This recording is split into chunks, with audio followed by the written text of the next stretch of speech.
Hello lovely people, I'm Catherine and welcome to this week's coverlet of comfort. So I've finished my homework and done all my piecing, excuse me, and I've gone right out to the edges, and on this piece, although I went on and on at you last month about not sewing down the edges, because of the piecing this has gone right to the edge, and from what I see in the Facebook group many of you have done the same, and that's absolutely fine. Because my previous piece hasn't got the edge sewn down. So if there's one of the edges not sewn down, it makes the joining easier. If they're both sewn down, there's still always a way. Excuse me. Sorry, frog in my throat. So what I want to do this week is some fancy-ish stitching. I don't want to do too much elaborateness over it. There's a few little areas where I want to do strategic stitching, for example here where I've got the ends of strips, so I'll deal with that. And this is what I love to do. I think I spoke about it last time. Do my fancy stitching and use it as a means of travelling all over the cloth and then addressing any of these little areas and incorporating, you know, a way of just securing that into the fancy stitching. Before I start actually stitching, I just wanted to give you a little bit of advance warning about next week, which will be the final week of February. We've only got 4 Wednesdays in February. I'm going to stitch some words into this, and I've been thinking about home and what it means to me. I think I talked about that last time. And I also talked about that if you're following on with the Monday journal for all seasons, the mixed media journaling for self-care.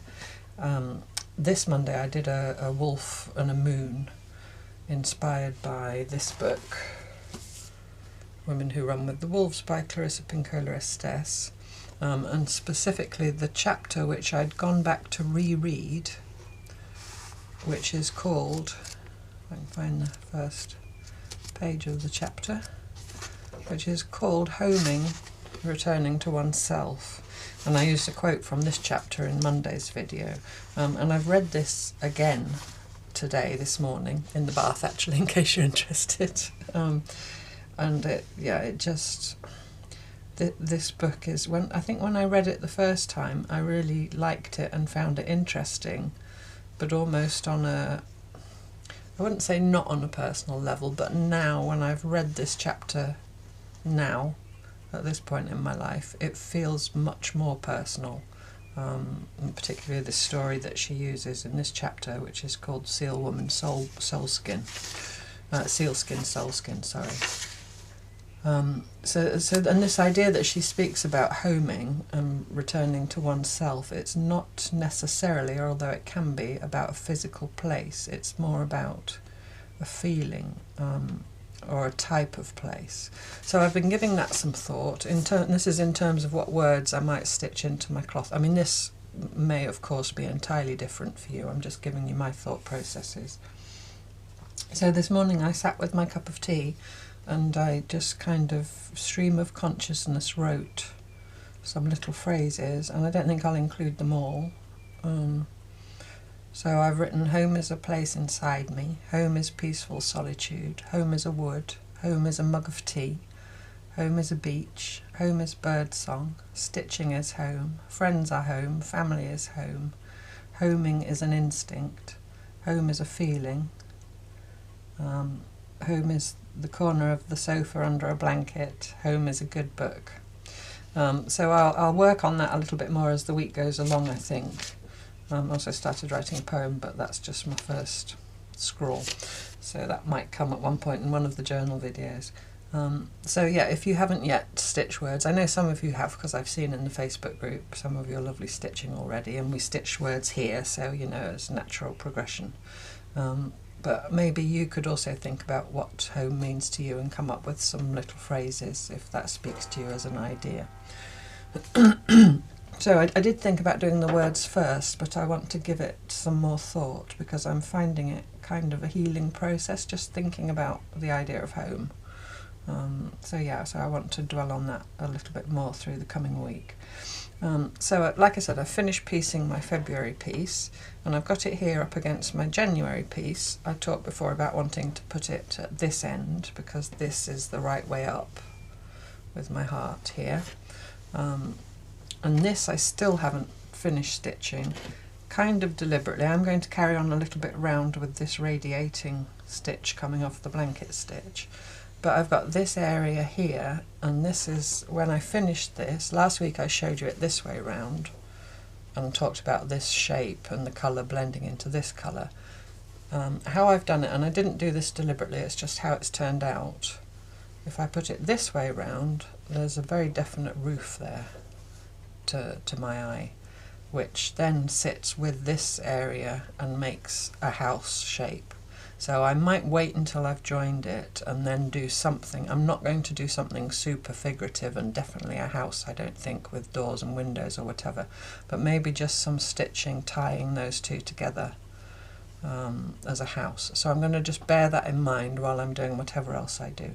And if I do stitching all over here, I'm sorry, I've got my thing for my sewing machine under my table, you know, the little extension table, and I keep kicking it. I must put it somewhere else because it's annoying me, and I hope it's not annoying you. Yeah, so if I do stitching over this and then I later on decide that I wanted to, once I've joined them together, I'll just stitch over the top, you know, and that's just layers and layers of stitching. So I just don't want you to think if you've already completed your fancy stitching all over this and then you say, oh Catherine, I want to do what you're suggesting when I put it together with my January, just go over the top, just find a way to incorporate it. So I'll put January to one side. I just wanted to give you that as an idea. I've got my lovely felt pad from Machtelt underneath me because it's only a small piece this month. I'm just going to check again that I haven't moved it where you can't see. I think if I keep it kind of there you should be able to see. All I've done is I've gone through my ort's nest. Makes ort sound like a bird, doesn't it? What was that bird in Gulliver's Travels? Orcs they were, weren't they? Ort's nest. And I've just pulled out some brown and gold and cream and some blues. I might do some red in the squares, I'm not sure. I don't know how much I want those reds to, they already pop a lot, so anyway, I'll just start and see where I go. I have no idea at this moment what I do, although I have done lots of fancy stitching in my life over log cabins, so you know. I think I will just start, like I said, in one of those areas where it needs, rather than just for embellishment, like here. So I could just do something very straightforward, like maybe just do some cross stitches over those to tack them down. Or I could do stitching through them into the next section, you know, stitch this way over them. I could do any number of things. I could applique something on there if I wanted to. I think I quite like the idea of the X's, or possibly just like a kind of rudimentary overcast stitch. Yeah, it's always the first stitch. I think I'm going to come up here first. Now my fancy stitches, I'm just going to start them maybe ½ an inch or so from the edge. I don't think it really matters because I've already stitched everything down. I'm just working my needle in between the layers to come up. Now I'm going to use tone on tone, so it's probably not easy for you to see, but hopefully you can get, you know, a general idea. I think I'm going to do those little, I just love doing those little stick stitches. It's like couching with nothing there. The way I couch, it's the same movement, and I just like the movement. Until I get up to the other end, and then I'll maybe just carry on round over those sticky up edges. And I nearly never, I think I've said this before, I nearly never take stitching out. I just stitch over it if it's not right, and eventually it's right.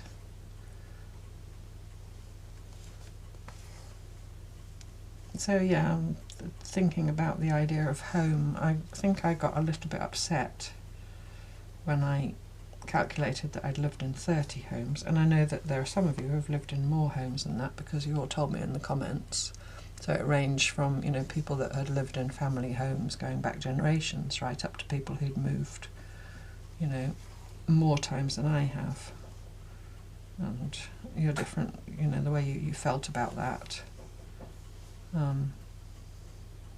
But I kind of, I think probably because of the move I've had recently,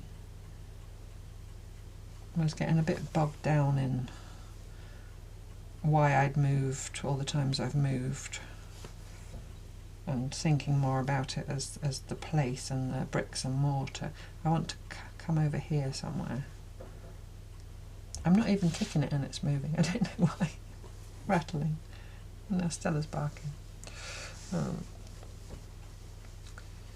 So reading that chapter again and thinking about home in a different way, in terms of a feeling, you know, places where you can go or be, or things that you can do to give you the feeling of home, was very helpful to me. And many of you said that it was the same for you. It wasn't where you lived, it was people you were with, or, you know, I think I saw at least one in the Facebook group, one person's piece where they'd stitched home as a feeling. And I think that's all part of this process of self-care that is my theme for this year, and should really be our theme for every year, I think. I have to retrain my brain that that's not being selfish. Stells. Don't know what she's barking at. I can't hear anything, but she's a dog, so you know that it's not selfish to take care of yourself. It doesn't come naturally to me. And I talked on Monday about not feeling very good last week, just feeling generally a bit down, and, you know, not for any particular reason that was in my head. But I think that's something that for the last little while, the last few years, possibly my whole life in a sense, that I have not been very self-aware. You know, I've had feelings. I've felt happy, I've felt sad, I've felt angry, you know, I've felt all the things, as we all do, but not really paid much attention as to why. So I've just gone over the edges, you see, with quite rudimentary, almost mending stitches, if you like. I'm going to do the same here. And I'm inclined to keep stitching until the thread runs out. Not always, sometimes, you know, I want to change colour or whatever. So I'm here now. I don't think I want to stitch cream on the blue, or do I? And I'm also aware I want to leave some areas, nice long, wide-ish areas like this. That would be a very good place to put words. So I might have that in my mind, that I want to put little phrases, and be aware of that, and not filling every inch. Although if I had put blue, say I put blue running stitch all over this area, I could then, in a contrasting colour, just stitch my words over the top of the blue running stitch and just call it another layer. But I think for now, do you see this fluffy edge is sticking up? I need to do something there, so I'm going to come into there, work my needle through, and I'll go an inch or so, that's not a problem, and come out maybe 1/8 of an inch away from the edge of that fluff.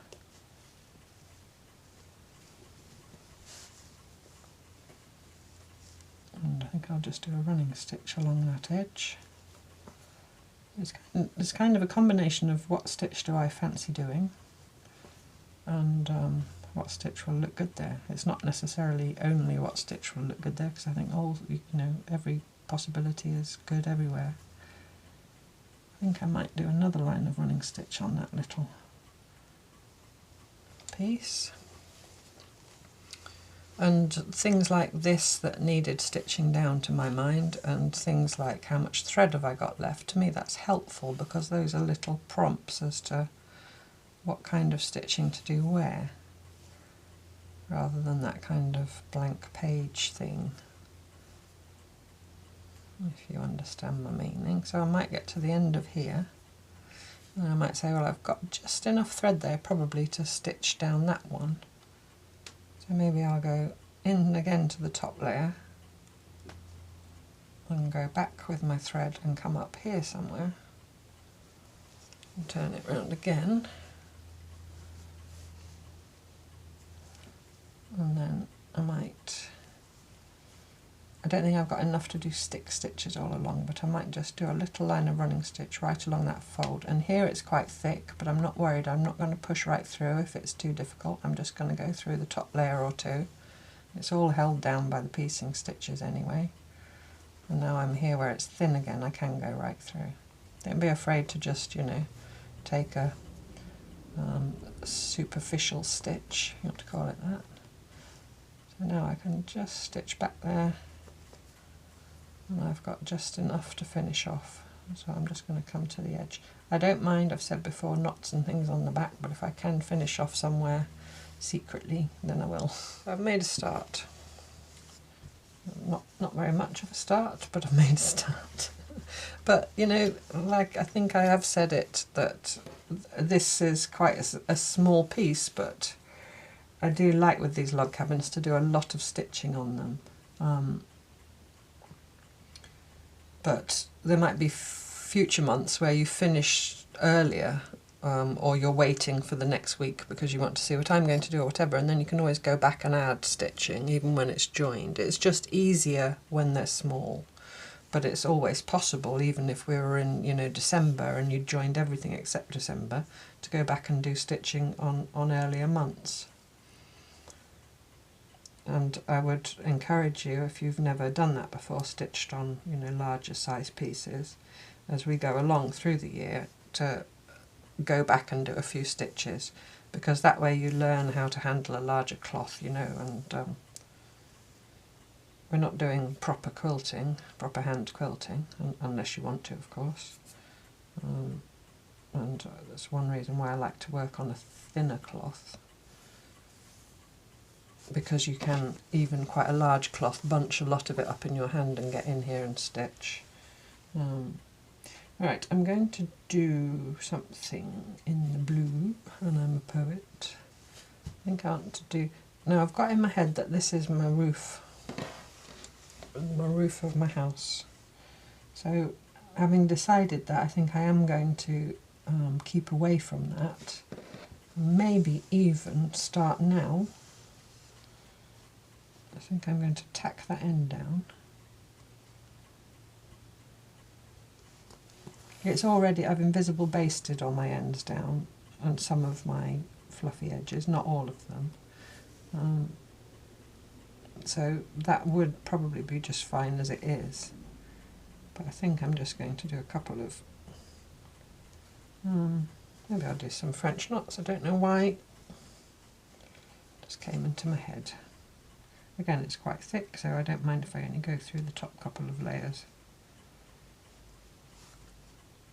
I mean, it's blue on blue, you'll hardly see it, it's just texture. It's quite a bit of the fluff in it.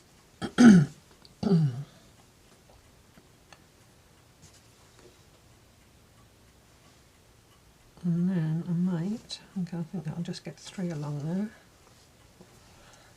If you're not an experienced stitcher, you know, if you haven't done a lot of stitching in your life, hand stitching, you will find as you go along stitches that you do more than others. And I used to feel, I'm just making sure I come up where I want to for the next bit. I used to feel that I should do more stitches, because I found myself doing running stitch, seed stitch, this overcast stitch or stick stitch if I do it on the flat, or rune stitch I sometimes call it, and the occasional French knot, and that was it. And I used to say to myself, oh come on Catherine, there's, you know, a bazillion other stitches in the world, you should do more stitches. And I sometimes will do blanket stitch, as you've seen, and back stitch and stem stitch and things like that, but hugely the huge majority of my stitching is running stitch, seed stitch, overcast stitch, and some rudimentary kind of cross stitch. And that's fine, I'm at peace with that now. I don't should myself anymore. I'm wondering even if I want to stitch kind of a wonky diagonal across that blue to emphasise the house. I'm not sure if... No, I don't think I'll do that. I think if I'm going to do that, I'll do that once it's joined. But I thought better of it. So this little tiny bit here that's poking up, I'm going to do a little cross over that. I think this nice wide bit of blue is going to be left free for a phrase.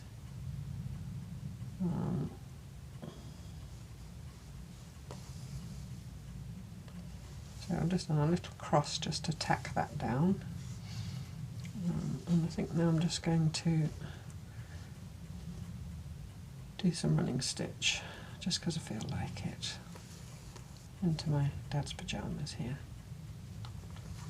Yeah, so you know, unless it makes you unhappy to only do a few stitches and you like to do lots of different ones, then do lots of different ones. But I don't think it's wrong to only do, I don't think it would be wrong to only ever do running stitch.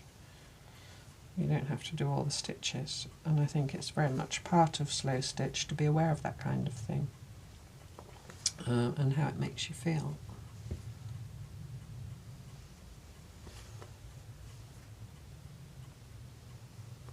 And sometimes I do a stitch, like I said, just because I feel like doing that stitch, and other times I think the cloth is asking for a certain stitch.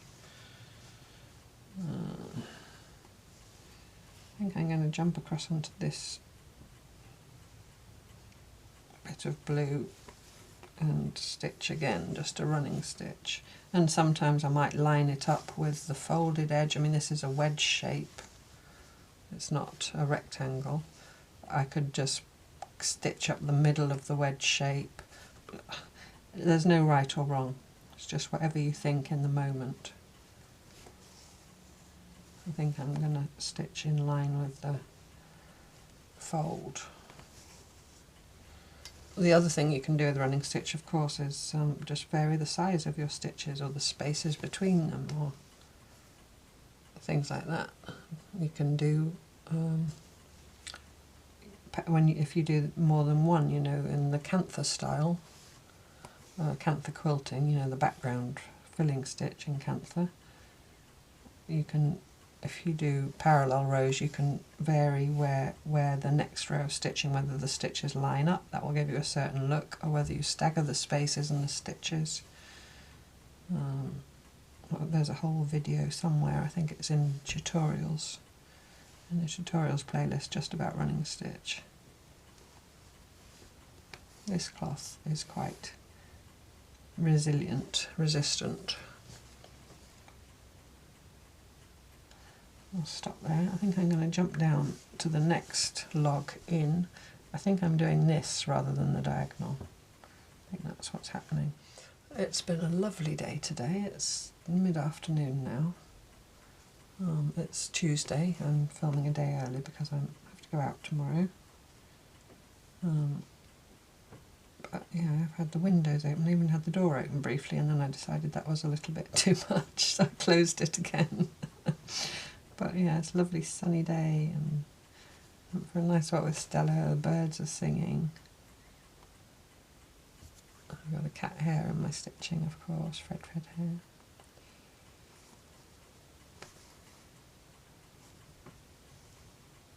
And I was thinking as I was walking that I was walking there the other day, and nothing's changed, but I feel so much better than I felt the other day. And just being aware of that.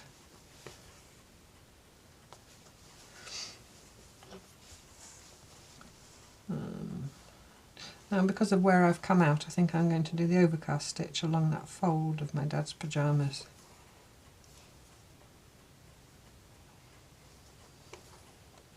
And with practice, it's like, I think it's like handwriting or something like that. It'll become instinctive how you stitch, how you space your stitches and so on. And I would say don't try and fight it.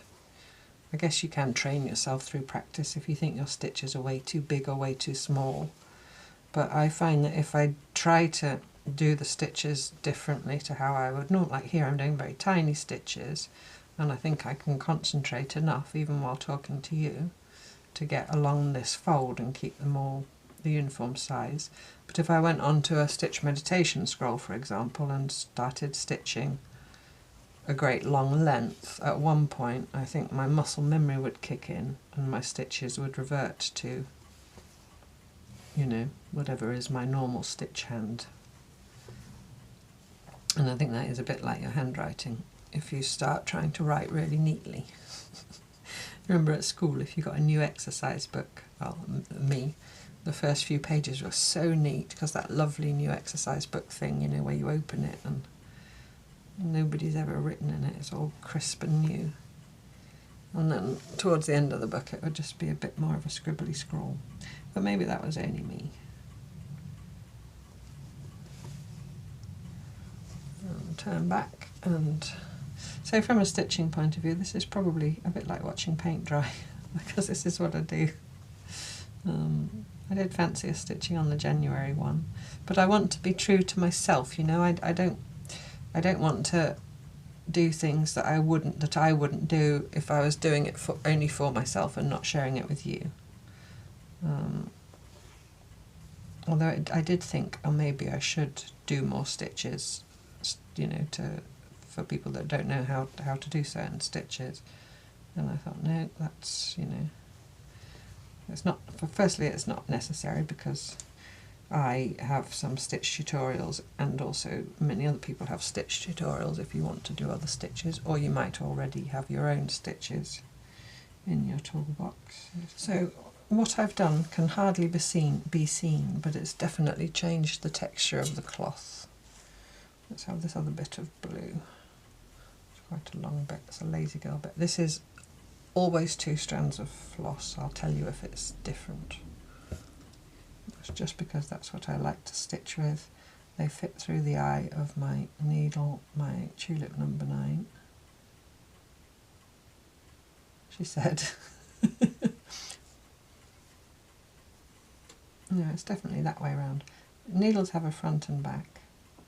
With my tulip, I know it's that way because there's a bend in my needle, so I know it's with the bend cupped towards me. It's just that these threads have been in that big tangly nest, and the ends get fluffy, and sometimes you have to trim them, but I got away with that one.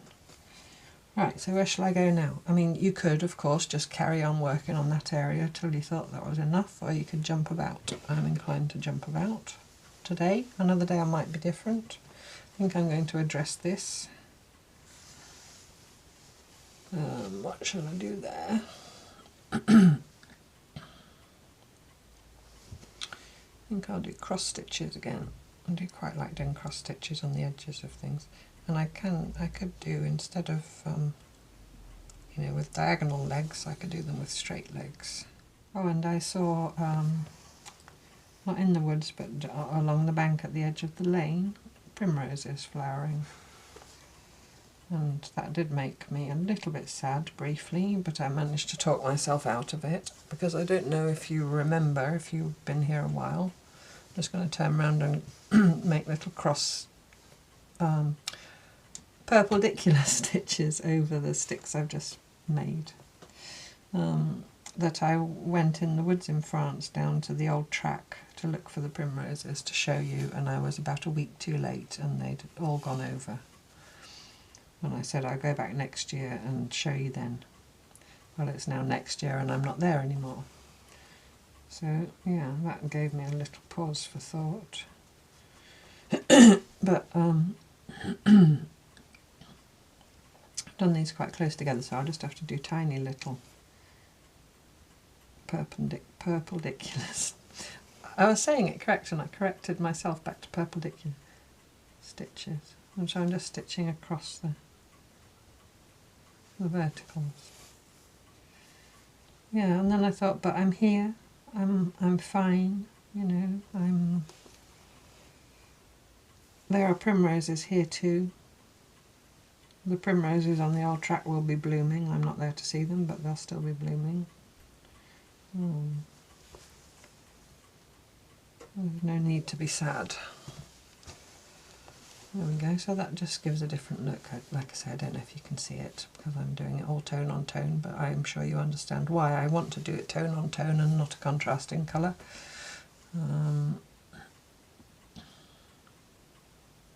Although I am thinking, I've got this piece here, which is that kind of greyish colour. I might stitch in blue across that to sort of visually link these two, and this is the top of my roof. I don't really think that's relevant in this instance, so I think I will do that. Maybe just stitch a few lines of running stitch backwards and forwards. And I will show you primroses. I know many of you know what they are and will have seen them, but one lady in particular, sorry I can't remember your name, but I mentioned them when I showed you the snowdrops in, was it a recent Park Home Life, or was it in the slow journaling when I got the bundle? I really can't remember. Anyway, I showed you some snowdrops, and I think it was Park Home Life with Stella and the ball.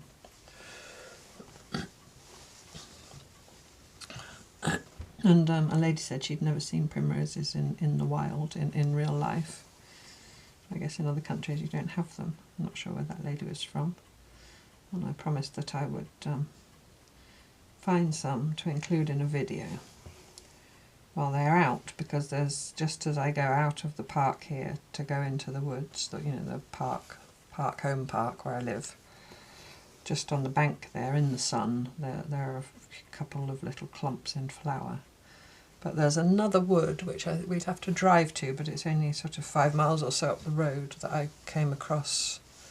I can't remember where I saw it. It was maybe in the local free magazine. And I have recently managed to find second-hand an Ordnance Survey map of this area, which shows all the footpaths and so on.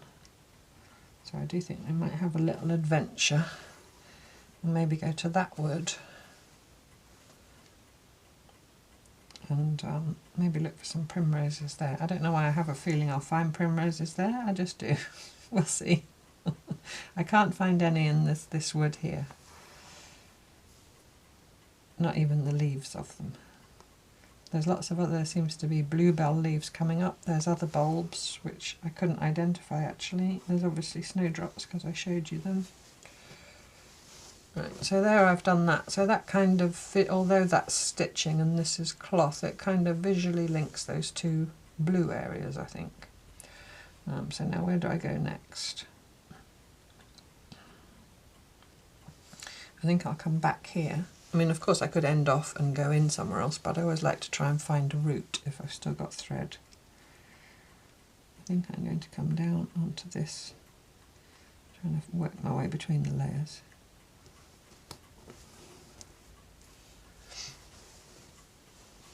And do the stick stitching again, just because I like the rhythm of it.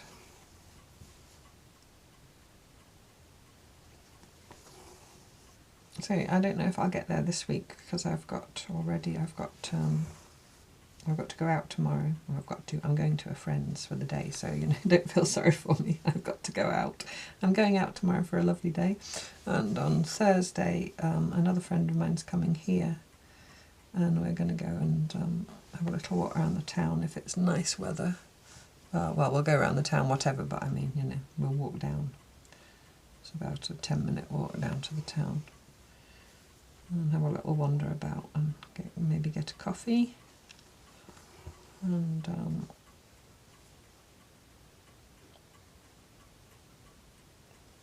so I'll see, maybe at the weekend. I don't know what the weather forecast is. Now I'm here, so I think I'll keep this for words, but so I could stitch either side, because I don't think I'd put words on two adjacent strips.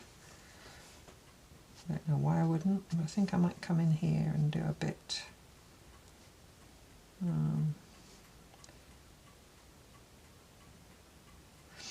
think I feel like doing kind of a little brackety type stitching.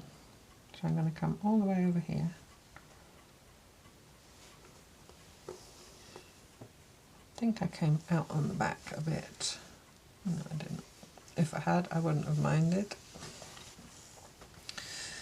So here's my hearth square. I think I'm going to stitch, and those are wonky, I think I'm going to stitch across there and stop there at that one I said I'd put words on, and then down like that, and then back in a square even against the wonk kind of thing. Just, I don't know, just to see how it looks. Let's give it a go. So as if it's a straight line, I just stitch straight over.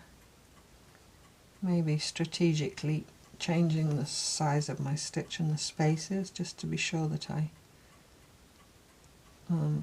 catch down the folds as I cross them. And now here this is a bit more challenging because I haven't got a straight line to, well I have, but it's right down there. So what I do for that, and the same if you're worrying about straight lines, I've said before, I don't draw on the cloth to follow with my stitching, because I find that you won't stay on the drawn, or I won't stay on the drawn line, and you'll stray off it and then you'll jump back on, and then when you get rid of the pencil your lines will be less naturally straight. No, they'll be curvy still, but they'll look less natural than if you just stitched and let them wiggle about. But you can obviously within your work use guidelines of what's there. So here I've got a straight line, so, and I want this line of stitching to be vaguely parallel to that. So I just lay my needle on. It's difficult with a bent needle. So it's parallel to that edge, and then I sort of can see then, without having to draw anything, but I need to sort of aim for here really. So if I stitch a line to there, I'll be more or less parallel to this. So as I'm stitching, I just keep looking there. So I take a stitch, look there, am I heading for there? Yes. And can also look here, but I won't stress about it. Because if I get this line wobbly, then I'll straighten, on the next line I'll try and get straighter. I'm so sorry for my croaky voice. And the nearer I get to this line, the easier it will be to line up. I know a lot of you do get stressed over not doing straight lines. I really wish I could take that stress away. All I can do is just keep giving you advice about it, and there's no point in saying don't worry about it. If you don't like the look of it, then you don't like the look of it. But I would really encourage you to find ways other than drawing on your cloth. So again, you see, I don't want to go parallel to this, I want to go parallel to this. So you can just lay your needle on again, and you can sort of imprint on your mind, when you've got a straight needle, where your stitching should go.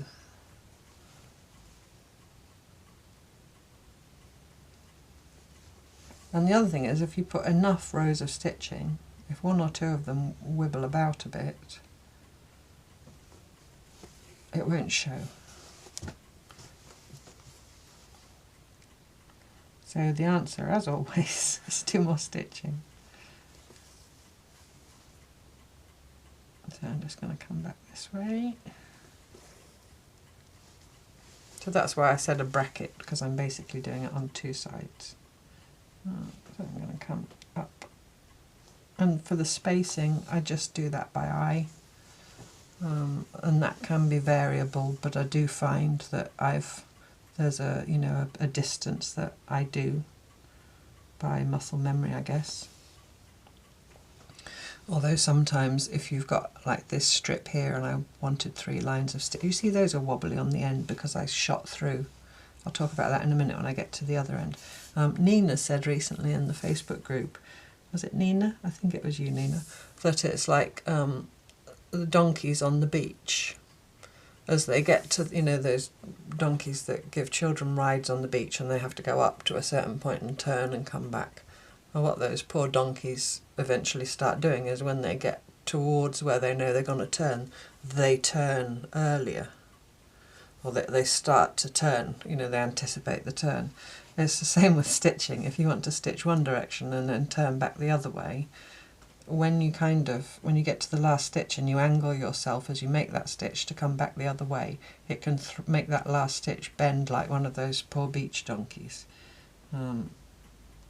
So the thing to do is, I'll show you what to do. If that, you see it's done it there quite significantly, but I'm not worried. So if you don't want that to happen, or if you find that happening and you don't like it, when you get up to your last stitch, which my last stitch will be the next one, instead of going in there and then angling your needle to come up where you want to start going back the other way, go straight through. So the donkey doesn't know which way he's going to turn, so he can't bend and anticipate. So you go straight through, then you come up in a separate movement where you want to start to go back the other way. That's how you stop that bending thing.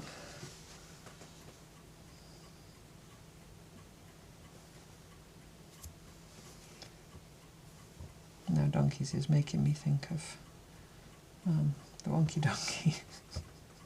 Maybe I need to share that again, the Scottish Granny, for those of you who've only just joined us. Right, so I'm going to go through to the back while I think about what to do next, because I've done my little... I think I might want to carry on doing that onto this cream as well, because it's quite a pale blue. Yes, there's a book called The Wonky Donkey. And there's a video somewhere here on YouTube of a lady whose her channel's still up, but she's not posting anymore. She doesn't appear to have posted for years. But she's reading this book called The Wonky Donkey to her, I think it's her it must be her grandson, because she's known as the Scottish Granny. And the funniest thing about it is how hilarious she's finding it. If I don't remember to put the link, if you just put into YouTube the Scottish Granny, and then you'll find it, and the Wonky Donkey. So yeah, so I'm just going to make that bracket, as I've called it, because it's stitching that way and that way. Just radiate out a little bit further. So now I'm just using my previous stitching line as a guide.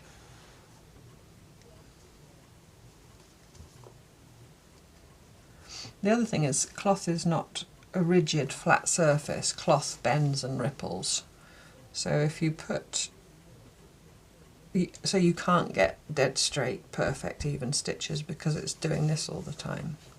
But you can use that to your advantage and say, well, because I can't get dead straight, even perfect stitches,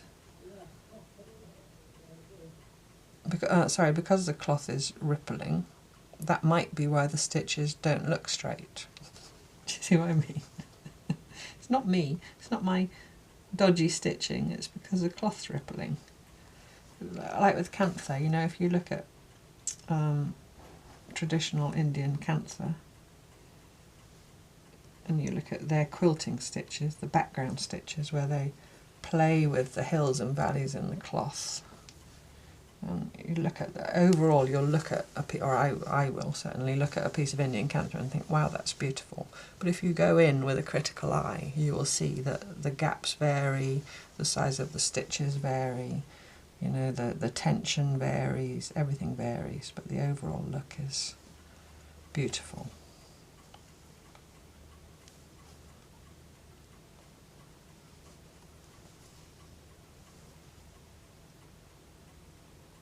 On a completely different subject, I don't know why it just popped into my head. When I was young, probably talking about the Scottish Granny made me think of my own granny, which reminded me, my granny used to bake custard tarts as a treat if there was a surplus of eggs, or I don't know if it was because of that or just for a treat. Custard tart, if you don't know, don't know if they have it in every country, is a pastry base, like a pastry shell, and then you make an egg custard and pour it in and sprinkle nutmeg on the top and bake it, and it's yummy. Anyway, I went yesterday to the supermarket, and what was on offer there, because it was on its date, but a pack with 2 mini custard tarts. So of course they jumped into my trolley without so much as a written invitation, and I had them last night for my dessert, both of them, because they're on their date, so you know they wouldn't have kept till today, would they? Had to eat them both, and they were only tiny. They probably weren't as delicious as my granny's, but they were pretty nice. So you'll have to let me know if you know custard tarts. Obviously if you're in the UK you'll know custard tarts. and I don't know if they have them elsewhere. A lady posted in the Facebook group the other day a picture of a crumpet and the report that she had eaten her first crumpet of her life, and thank you to me. I think she was in the States because she said she put blueberry, she used the word preserve rather than jam. I don't know. If that was you and you're watching, you have to tell me where you are if you want to. But I was very glad to see that she went with something sweet on her crumpet and not, because, you know, we've had crumpet gate already, haven't we? I know many of you like Marmite or Vegemite or whatever, and I did try it, but I've gone back to honey. I asked my friend actually, and she looked at me and said, Marmite, of course. She said, because the honey all runs through the holes and ends up on your plate. And I said, yeah, but that's what your finger's for. Right, so I think I've got just enough thread. So I could see here, if I went in and came across, and I'm now aware I've stitched where I said I was leaving for words, but that doesn't matter. If I went in and stitched across like that, this last stitch would probably bend. Let's do it and see. Yeah, you see it's got a slight bend, it's doing that donkey thing. If I'd gone straight through, probably it's me, it's not the stitch. It's obviously me. The stitch does not, like the donkey, have a will of its own. So that's why the shooting straight through it stops you anticipating the turn. Oh, I got just enough to squeak across to the other side.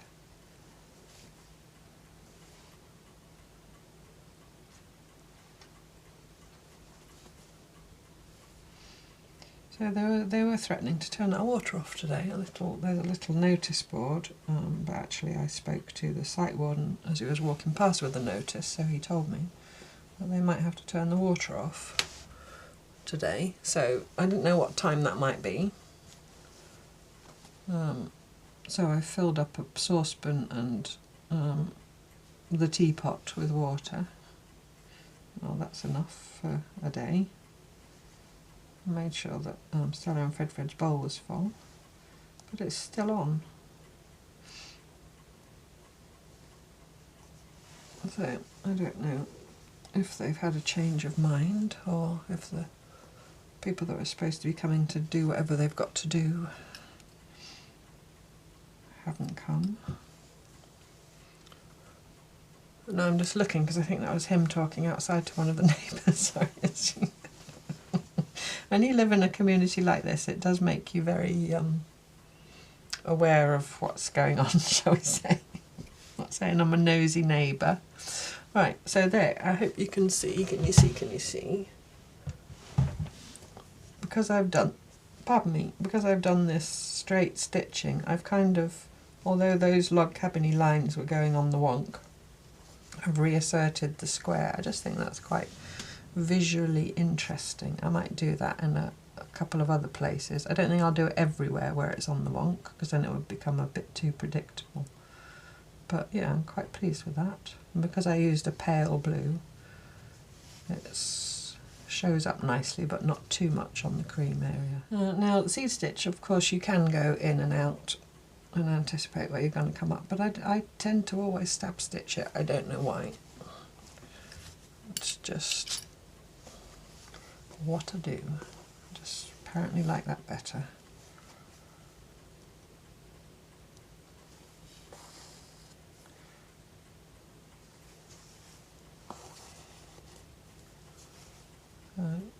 The most difficult thing with seed stitch is to get it looking random, because it's very difficult for us humans to do random.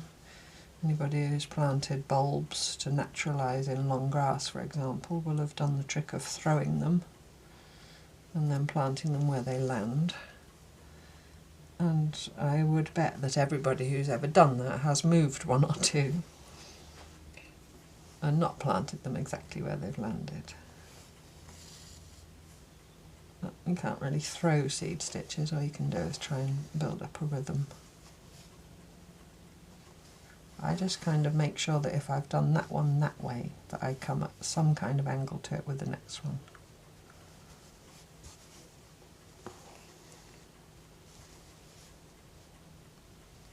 But again, it's just practice, and there's no right or wrong really, as long as you're happy doing it and you like the look of it when you've done it. So I do want to do some more back down here, but I'm going to sort of work around here a little bit and then gradually go back down there. I think I'm going to go into this cream area maybe as well in that silk. And I know I've already been on the blue, which I had to do to come down here. But I might kind of use that line. I might go onto the blue as well, but leave this little bit unstitched. So I'm kind of using the pattern in the cloth as a way of deciding where to put my patch of seed stitches, where to sow my little seeds. So I'm kind of working my way over to the edge of this cream area, and when I get there I'll work my way back again. So I'm leaving myself a route back. I'm not filling in my... I'm kind of thinking I'm going to go up here, this sort of area with my seed stitching, not onto the dark blue I don't think. So I'm not going to seed stitch all the way out to here. I'm going to sort of stay vaguely over to this side so I've got a path back, if that makes sense. Just a little bit of planning ahead, which to me is all part of the mindfulness of the process. So now I'm working my way back the other way. Where's my seed stitching?